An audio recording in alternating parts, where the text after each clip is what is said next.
Globalization is really a consequence of certain circumstances and conditions of living, like a growth medium for a kind of organism. The growth medium in this case has been extraordinarily reliable supplies of very cheap fossil fuel and relative international stability for about a generation. And that's produced the extraordinary web of global economic relations we've been either enjoying or suffering, depending on whose point of view you take. The industrial experience has been a kind of a story with a beginning and a middle and an end. And, it starts where the population in Europe and in England particularly starts to increase in the 17th century. And wood becomes more and more scarce in England, and they start using coal. And at first they're just picking it up off the ground or digging it out of shallow pits, or in some cases just taking it off the beaches. And eventually they have to dig more and more coal, and they're digging deeper mines. And you dig deep enough in a coal mine, it starts to flood.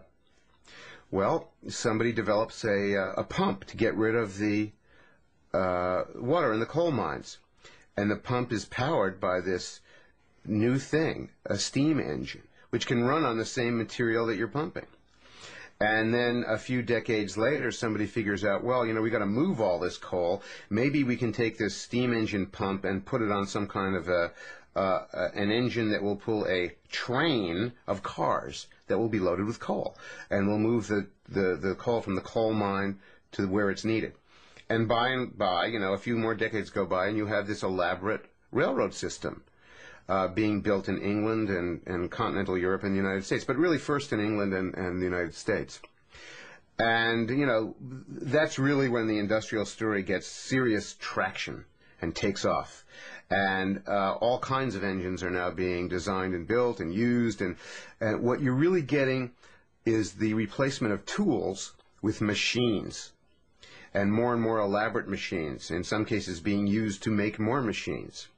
And that really starts to get underway big time around the 1840s or 50s. All that stuff is run on coal until in 1859,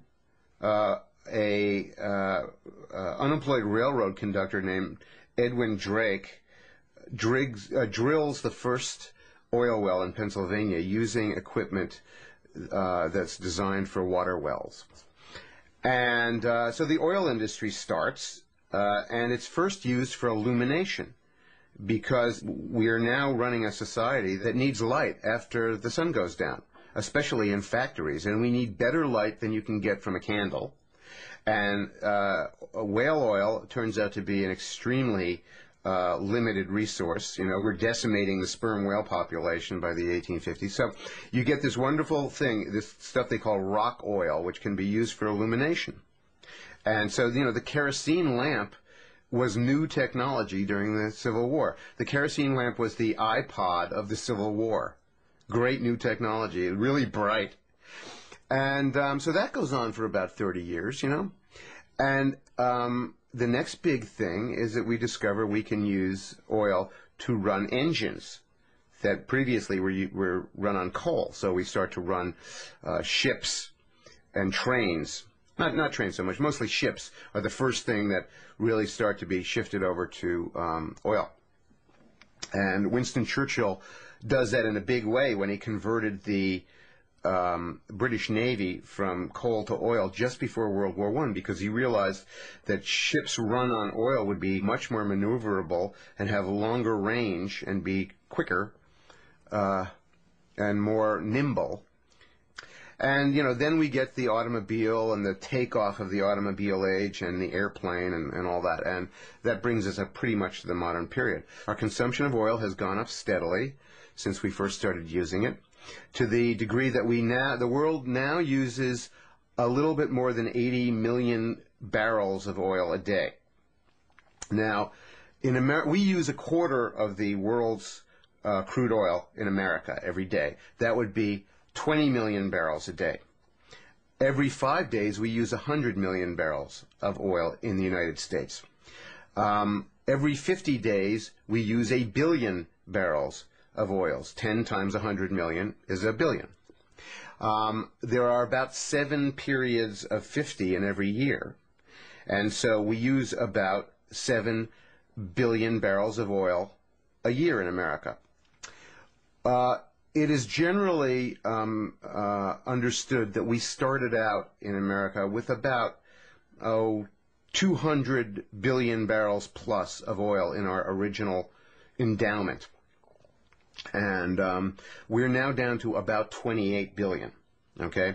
So if we weren't getting any oil imports from the rest of the world, and more than half, almost 3/4 of our oil now is now imported, between 2/3 and 3/4. If we weren't getting that, and we had to depend only on our own oil, we would use every last drop of American oil in 4 years. Now, that's something strange to contemplate because, in fact, more than 2/3 of the remaining oil in the world comes from a particular region in the world, the Middle East, where the people don't like us very much.